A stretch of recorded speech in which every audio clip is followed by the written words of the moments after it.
सो हे friends, आज की इस क्लास में आप सभी को सर्कल के जितने भी बेसिक कॉन्सेप्ट होते हैं मैं बहुत ही सिंपल तरीका के से आप सभी को समझाने वाला हूँ।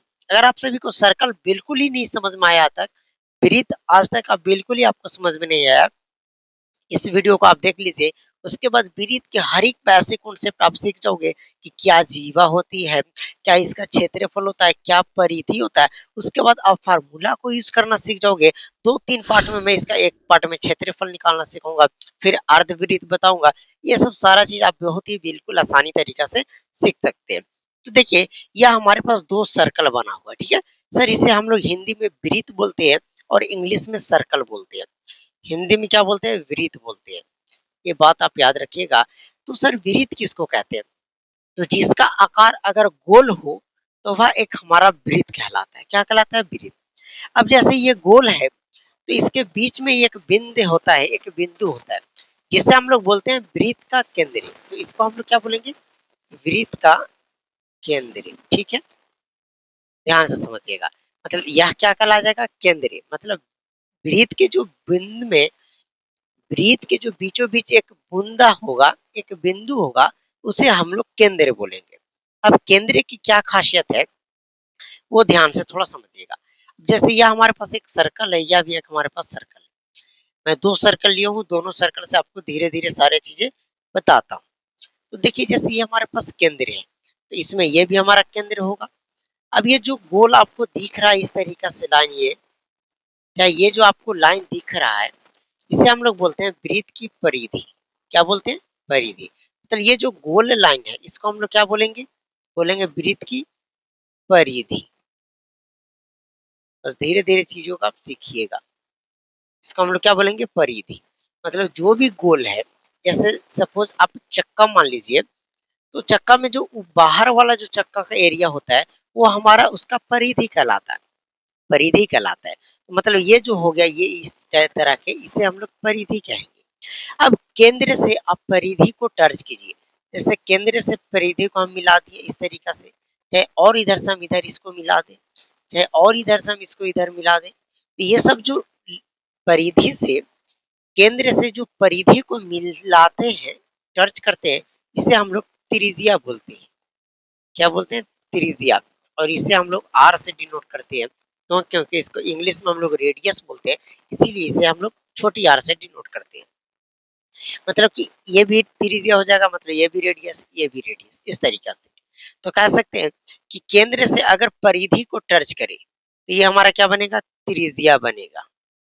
और एक वृत्त पे अनंत त्रिज्या खींची जा सकती है। क्यों? क्योंकि अगर किसी को मन करेगा तो इधर मिला लेगा, किसी को मन करेगा तो यहाँ से यहाँ टच कर देगा, ऐसे टच कर देगा, ऐसे टच कर देगा। ऐसे टच करते करते देखिए हमारा गाड़ी का चक्का बन गया। इस तरीका से, मतलब ये परिधि एक तरह से। तो ये केंद्र से जब भी परिधि को टच करेगा तो वो हमारा त्रिज्या कहलाएगा। ठीक है, एक वृत्त पे अनंत त्रिज्या खींची जा सकती है। त्रिज्या कब बनती है? तो जब वृत्त से वो किसी परिधि को टच कर दे, वृत्त से किसी परिधि को टच कर दे, वो जो लेंथ होगी वह हमारा त्रिज्या कहलाती है। अब देखिए, जैसे दो परिधि को कोई मिला दे, जैसे एक रेखा ऐसे खींच दे, परिधि परिधि को मिला दे, मतलब परिधि परिधि को छूने वाली रेखा ऐसे। चलो हम एक सर्कल बनाते हैं, ठीक है।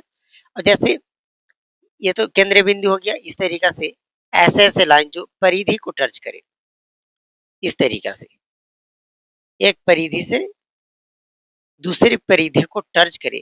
तो जो एक परिधि से दूसरी परिधि को टर्च करता है इसे हम लोग बोलते हैं वृत्त की जीवा।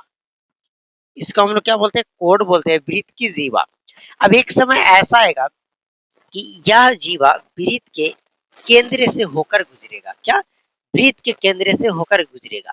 तो जो जीवा वृत्त से के केंद्र से होकर गुजरती है उसे हम लोग वृत्त के व्यास कहते हैं।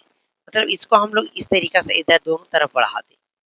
तो ये जो यहाँ से यहाँ पॉइंट ए कह दे, ए से बी, तो ए बी को हम लोग क्या कह सकते हैं? तो ए बी को हम लोग कह सकते हैं वृत्त की व्यास। क्या कहेंगे? इसको हम लोग व्यास कहेंगे। क्यों? क्योंकि यहाँ से यहाँ एक जीवा, बड़ी जीवा हो गई। वृत्त की सबसे बड़ी जीवा व्यास को ही कहा जाता है। अब व्यास क्या होता है कि एक परिधि से दूसरी परिधि को टच करे तो व्यास जीवा कहलाती है। लेकिन एक समय ऐसा आएगा कि यह जीवा इस वृत्त के केंद्र से बीचों बीच होकर गुजरेगा। तो जब बीचों बीच होकर गुजरेगा उसे हम लोग वृत्त के व्यास कहेंगे। क्या कहेंगे? वृत्त का व्यास। व्यास को डी से डिनोट किया जाता है, डायमीटर, इसीलिए। अब बताइए कि व्यास अगर हमें निकालना रहे, क्या व्यास, तो आप बताइए कि एक व्यास में कितना त्रिज्या होता है। तो देखिए यह एक केंद्रीय बिंदु है, इधर एक त्रिज्या हो गया और एक त्रिज्या इधर भी तो होगा। क्यों? क्योंकि आपको पता होगा कि केंद्र से जब परिधि को टच करे तो त्रिज्या बनता है। तो एक केंद्र से इधर परिधि को टच किया, एक केंद्र से इधर परिधि को टच टच किया, तो ये त्रिज्या कहलाएगी। तो देख सकते हैं कि ये भी हमारा व्यास है। तो एक व्यास में टोटल दो त्रिज्या है, तो हम बोल सकते हैं कि व्यास वाला बराबर दो त्रिज्या होता है। मतलब जो व्यास होता है वो त्रिज्या का दुगना होता है। बहुत अच्छी बात। अब अगर हम बोले कि त्रिज्या बराबर क्या होगा, त्रिज्या बोलोगे कि देखिए त्रिज्या जो है वो व्यास का आधा है। मतलब कह सकते हैं अगर त्रिज्या निकालना रहे तो व्यास और ये गुना इधर आएगा तो भाग में हो जाएगा, तो व्यास और बट्टे का दो। तो ये दो फार्मूला आपको मैं बता दिया, ठीक है। ये दो फार्मूला आप याद रखिएगा। सबसे पहले फर्स्ट रिलेशन क्या होता है कि व्यास बराबर होता है दो त्रिज्या। त्रिज्या क्या होती है? व्यास बटा दो, यानी व्यास का आधा होता है त्रिज्या। एक व्यास में टोटल दो त्रिज्या होते हैं। इस तरीके से मैंने आपको जीवा बता दिया, परिधि बता दिया, वृत्त का व्यास बता दिया, जीवा तो बता ही दिया, व्यास और त्रिज्या में रिलेशन बता दिया। मैं इसको थोड़ा हटाना चाहता हूँ, ठीक है। अब मैं आपको सिखाऊंगा कि वृत्त का क्षेत्रफल किस एरिया को कहते हैं और वृत्त की परिधि कौन सा हमारा क्षेत्रफल क्या होता है और इसका परिधि कैसे निकालते हैं। तो देखिए हम परिधि आपको क्या बोले कि ये जो गोल पूरा भाग है, इस तरीका से हम बोले कि ये जो गोल हमारा भाग है वो जो ऊपर का एरिया उसे हम लोग परिधि बोलते हैं और परिधि को हम लोग परिमाप भी बोल सकते हैं।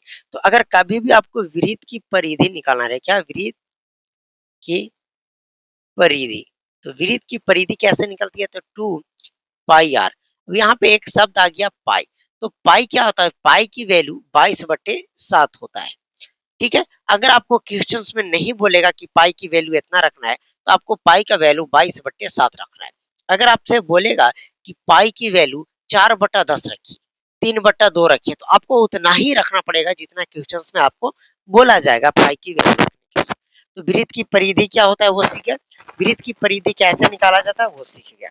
कैसे? 2 पाई आर के से निकाला जाता है। अगर आपको वृत्त की कोई क्षेत्रफल पूछ दे, क्या क्षेत्रफल कैसे निकालेंगे, तो क्षेत्रफल आखिर होता क्या है उसे समझ लेते हैं।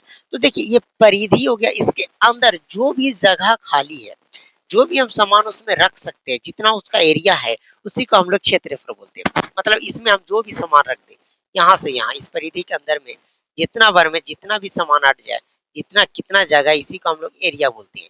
तो वृत्त की क्षेत्रफल क्या हो जाएगा?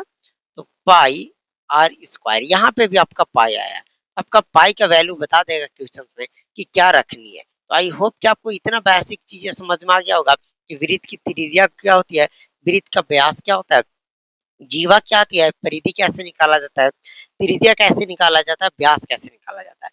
व्यास और त्रिज्या में रिलेशन, व्यास जो होता है वो दो त्रिज्या होता है, यानी दो गुना त्रिज्या होता है। त्रिज्या जो होता है वो व्यास का आधा होता है। तो आई होप कि आपको बहुत ही सिंपल तरीका से बेसिक कॉन्सेप्ट सर्कल का समझ में आ गया होगा। इसके बाद हम अगले क्लास में सीखेंगे कि कैसे वृत्त का क्षेत्रफल और परिधि को निकाला जाए। ओके, चलिए मिलते हैं आप सभी से अगले वीडियो में। ओके।